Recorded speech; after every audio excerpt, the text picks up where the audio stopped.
नमस्ते। इस खास एक्सप्लेनर में आपका बहुत बहुत स्वागत है। आज ना हम एक ऐसे टॉपिक की पर्दे हटाने वाले हैं जिसके बारे में बातें तो सब करते हैं, लेकिन असलियत बहुत कम लोगों को पता है। जी हाँ, हम बात कर रहे हैं डार्क वेब की। इसके एकदम अनजाने से जन्म से लेकर आज के खतरनाक साइबर कार्टेल्स तक सब कुछ आज हम डिकोड करेंगे। तो चलिए शुरू करते हैं। आज की इस चर्चा में हम कुछ अहम पड़ावों से गुजरेंगे, जैसे कि डार्क वेब का जन्म कैसे हुआ, ये काम कैसे करता है, सिल्क रोड और अल्फाबेट जैसे कुख्यात बाजार, इसके सच और मिथक, भारत पर इसका असर और सबसे जरूरी, इससे बचने के उपाय और समाधान। तो सबसे पहले बात करते हैं डार्क वेब के जन्म की। आपको जानकर सच में हैरानी होगी कि जो तकनीक आज साइबर क्राइम्स का सबसे बड़ा अड्डा बन चुकी है ना, उसकी शुरुआत दरअसल एक टॉप सीक्रेट सरकारी प्रोजेक्ट के तौर पर हुई थी। चलिए थोड़ा फ्लैशबैक में चलते हैं। बात है 1960 के दशक की, जब अमेरिका और उसके साथी देशों ने जासूसी के लिए एशलॉन नाम का एक ग्लोबल मॉनिटरिंग सिस्टम बनाया। लेकिन जब ये बात लीक हो गई ना, तो केजीबी जैसी एजेंसियों ने अमेरिकी जासूसों को पकड़ना शुरू कर दिया। अब अपने ही जासूसों को बचाने के लिए 1990 के दशक के मध्य में यूएस नेवल रिसर्च लैबोरेटरी ने टॉर प्रोजेक्ट शुरू किया। मतलब सोचिए जरा, अमेरिका ने अपने एजेंट्स को छिपाने के लिए अनजाने में ही एक ऐसा गुमनाम नेटवर्क खड़ा कर दिया जिसे आज पूरी दुनिया डार्क वेब के नाम से जानती है। अब सवाल ये आता है कि आखिर ये काम कैसे करता है। इसके पीछे की तकनीक को समझना बहुत दिलचस्प है, और घबराइए मत, इसे हम बहुत ही आसान रोजमर्रा के उदाहरणों से समझेंगे। देखिए, नॉर्मल इंटरनेट को समझने के लिए पहले डीएनएस यानी डोमेन नेम सिस्टम को समझना होगा। यह बिल्कुल हमारे फोन बुक की तरह है। इमेजिन कीजिए कि YouTube एक बहुत बड़ी दुकान है और उसका सारा डेटा एक विशाल गोदाम यानी सर्वर में रखा है। अब आपके कंप्यूटर को सीधे उस गोदाम का पता तो मालूम नहीं है, तो वो क्या करता है? वो DNS नाम की इस फोन बुक से पता पूछता है और फिर आपको आपकी मनपसंद वेबसाइट तक पहुंचा देता है। बहुत सिंपल है। अब मान लीजिए अगर कोई इंटरनेट पर अपनी पहचान छिपाना चाहे तो वो VPN यानी वर्चुअल प्राइवेट नेटवर्क का इस्तेमाल करता है। इसे ना गुप्त कपड़े और मास्क बेचने वाली एक ऐसी दुकान समझ लीजिए जिसके पीछे एक सीक्रेट दरवाजा है। आप दुकान में गए, भेष बदला और पीछे के दरवाजे से निकल गए। आपके इंटरनेट सर्विस प्रोवाइडर को बस इतना पता है कि आप उस दुकान में गए थे। उसके बाद आप कहाँ गए ये उसे बिल्कुल नहीं पता। लेकिन हाँ, अगर कोई पुलिस इन्वेस्टिगेशन हो तो वो VPN कंपनी पर दबाव डालकर आपका डेटा निकलवा सकते हैं। पर डार्क वेब ना VPN से कहीं ज्यादा एडवांस्ड है। इसे आप 3 परतों वाले एक बॉक्स की तरह इमेजिन कर सकते हैं। आपका डेटा पहले एक छोटे बॉक्स में बंद होता है, फिर वो एक बड़े बॉक्स में जाता है और फिर सबसे बड़े बॉक्स में। हर एक बॉक्स को एक नोड कहते हैं। इसमें कमाल की बात यह है कि पहले नोड को सिर्फ दूसरे का पता मालूम है और दूसरे को सिर्फ तीसरे का। किसी को भी शुरू से अंत तक का पूरा रास्ता नहीं पता होता। इसी मल्टीलेयर एन्क्रिप्शन को हम प्याज के छिलकों से जोड़कर देखते हैं, और बिल्कुल इसीलिए इसे अनियन राउटिंग या टॉर नेटवर्क कहा जाता है। तो इसी वजह से हमारे रोज के इंटरनेट यानी सरफेस वेब और इस डार्क वेब में जमीन आसमान का फर्क है। सरफेस वेब पर आप कुछ भी गूगल कर सकते हैं क्योंकि वहां DNS रिकॉर्ड्स होते हैं। लेकिन डार्क वेब की जो ऑनियन वेबसाइट्स होती हैं ना, उन्हें आप गूगल सर्च में ढूंढ ही नहीं सकते। इनका कोई DNS रिकॉर्ड नहीं होता। इन तक पहुंचने के लिए आपको एकदम सटीक लंबा चौड़ा URL पता होना चाहिए, जो अक्सर बहुत ही गुप्त फोरम्स पर शेयर किया जाता है। चलिए अब हम थ्योरी से निकलकर असली दुनिया की तरफ चलते हैं। बात करते हैं सिल्क रोड और अल्फाबे की। ये डार्क वेब के 2 सबसे कुख्यात और बड़े ब्लैक मार्केट्स रहे। ये किस्से वाकई हैरान करने वाले हैं कि इतने बड़े बड़े गुमनाम साम्राज्य आखिर पुलिस की पकड़ में कैसे आ गए। देखिए, सिल्क रोड को महज 26 साल के रॉस उल्ब्रिcht ने बनाया था, जहां हर महीने 8 से 10 मिलियन डॉलर्स का गैर कानूनी कारोबार होता था। लेकिन FBI ने उसे कैसे पकड़ा?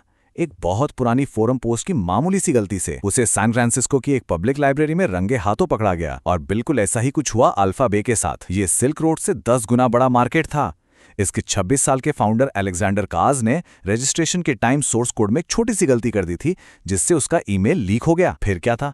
रिवर्स IP ट्रैकिंग के जरिए उसे थाईलैंड में धर दबोचा गया। और अगर आप सोच रहे हैं कि इस डार्क वेब का हम पर सीधा क्या असर हो सकता है, तो 2017 का WannaCry रैंसमवेयर हमला याद कर लीजिए। शैडो ब्रोकर्स नाम के एक हैकर ग्रुप ने अमेरिका की नेशनल सिक्योरिटी एजेंसी के हैकिंग टूल्स चुराकर इसी डार्क वेब पर बेच दिए थे। नतीजा? इस एक टूल ने दुनिया भर के अस्पतालों, रेलवे और बड़ी बड़ी कंपनियों के सिस्टम्स को पूरी तरह से ठप कर दिया।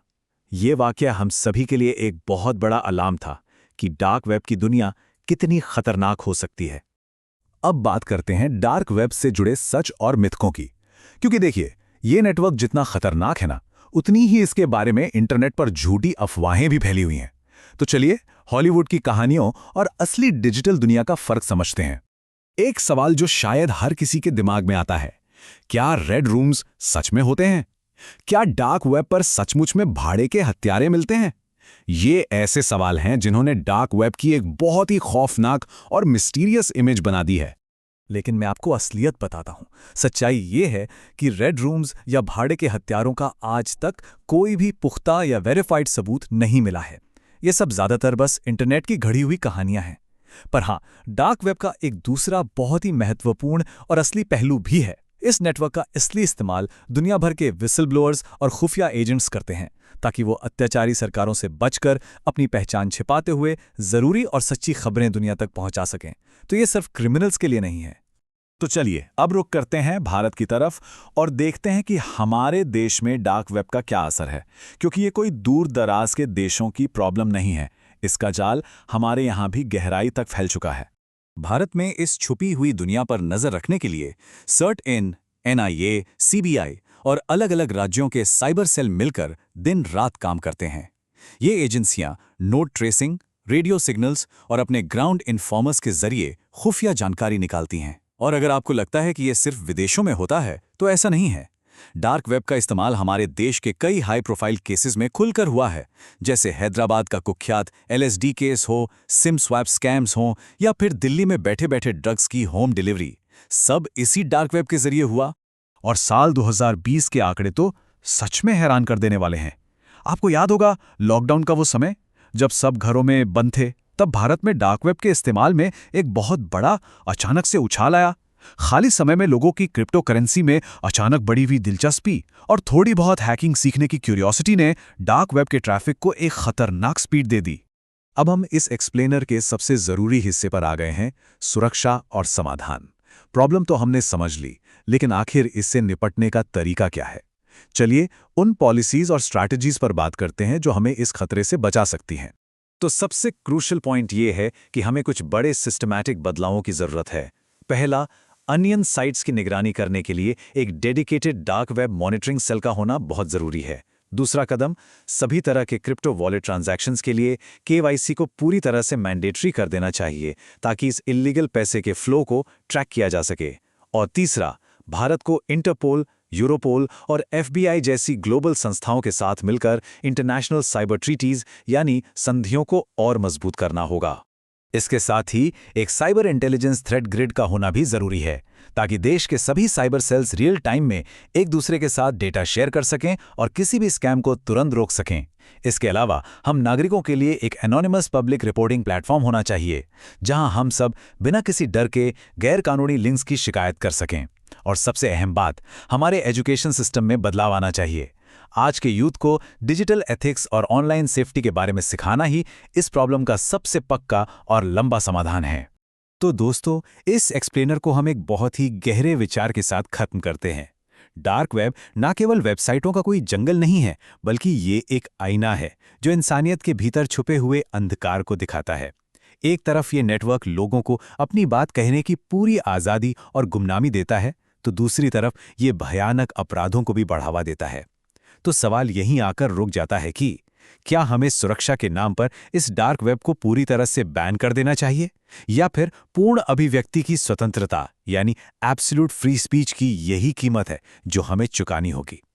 इस सवाल का जवाब शायद इतना आसान नहीं है, लेकिन ये हमें सोचने पर जरूर मजबूर करता है। इस चर्चा में हमारे साथ जुड़ने के लिए आप सभी का बहुत बहुत धन्यवाद।